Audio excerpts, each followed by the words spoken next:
ગુજ forex ચેનલમાં તમારું સ્વાગત છે. આજે આપણે જાણીશું કે ફોરેક્સ ટ્રેડિંગ છે શું અને કઈ રીતે કામ કરે છે. તો ફોરેક્સ ટ્રેડિંગ એક કરન્સી બેઝ ટ્રેડિંગ છે, જેમાં કરન્સીનું સામાન્ય રીતે જાણો કે કરન્સીનું ટ્રેડિંગ થાય છે. ધારો કે આ INR છે તો USD, આ શું થઈ? કરન્સી પેર થઈ. એવી રીતે GBP USD ઇસ્યુ થઈ, કરન્સી પેર થઈ. એવી રીતે એમાં કરન્સીનો ટ્રેડ થાય છે. તમે પહેલી વખત ફોરેક્સનું માર્કેટ સાંભળ્યું છે, તમને શું મનમાં વિચાર આવ્યો છે કે ફોરેક્સનો છે એટલે એમાં ફોરેક્સના શેર ને એવું બધું વિચારશે? એવું નથી. આમાં ખાલી કરન્સી પેર જ થાય છે, કરન્સી પેર પર ટ્રેડિંગ થાય છે. સૌ પ્રથમ શરૂઆત ફોરેક્સ ટ્રેડિંગની કઈ સાલમાં થઈ? તો 1880માં થઈ. એના પછી તો તમને ખબર જ છે કે ફોરેક્સ ટ્રેડિંગ કેટલું પ્રચલિત થઈ ગયું. તમે નામ બી સાંભળ્યું છે, યુટ્યુબ, ફેસબુક, કોઈ પણ સોશિયલ મીડિયામાં. તમને નવાઈ લાગશે કે 2022માં દૈનિક સરેરાશ વોલ્યુમ કેટલું હતું ખબર છે ફોરેક્સ માર્કેટનું? $7.5 ટ્રિલિયન, આપણા રૂપિયામાં નહીં, ડોલરમાં. તો તમે ધારો એમાં લિક્વિડિટી કેટલી હશે.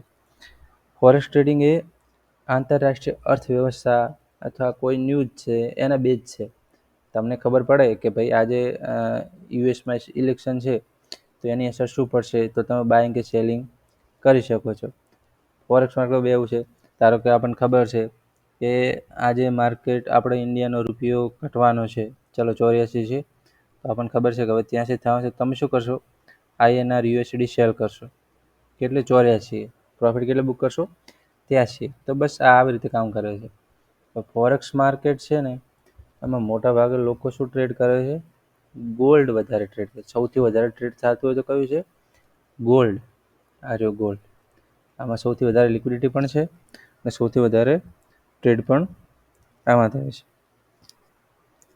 મિત્રો, તમને ખબર ના પડે તો તમે કોમેન્ટ કરતા રહેજો. નહીં તો આપણે ચેનલ છે જ ટેલિગ્રામમાં, લિંક હું નાખી દઈશ ડિસ્ક્રિપ્શનમાં, ત્યાંથી તમે જોઈન થઈ શકો છો. ફોરેક્સ માર્કેટમાં સૌથી વધારે પ્લસ પોઈન્ટ કયો છે? ટેક્સ. આપણા ઇન્ડિયામાં તો કેટલા બધા ટેક્સ લાગે, આમાં કોઈ ટેક્સ લાગતો જ નથી. જે આવે એ નફો આપણો. તમે કોઈ એવા બ્રોકર પાસે જે એકાઉન્ટ ખોલાવ્યો છે, ધારો કે ઝીરો સ્પ્રેડ્સ, તો એમાં તમને કમિશનવાળા આવશે. ધારો કે તમે કોઈ ટ્રેડ લીધો, ધારો કે તમે એક લોટનો ટ્રેડ લીધો, તમે $3નું કમિશન લે છે. પણ એ કયામાં?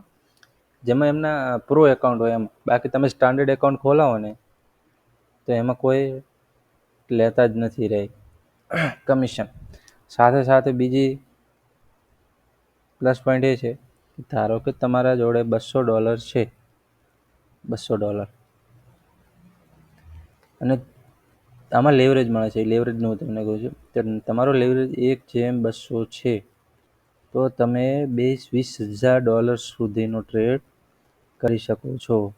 આમાં જેટલો ફાયદો છે એટલો લોસ પણ છે. જો ખબર ના પડે તો તમારે લેવરેજ એટલો રાખવાનો જ નહીં, 1/100 એવી રીતે રાખવાનો. એટલે તમને ખબર પડી ગઈ છે કે ફોરેક્સ માર્કેટ શું છે. ખબર ના પડે તો તમે કોમેન્ટ કરજો, તો આપણે ફરીથી બીજો વિડીયો બનાવીશું.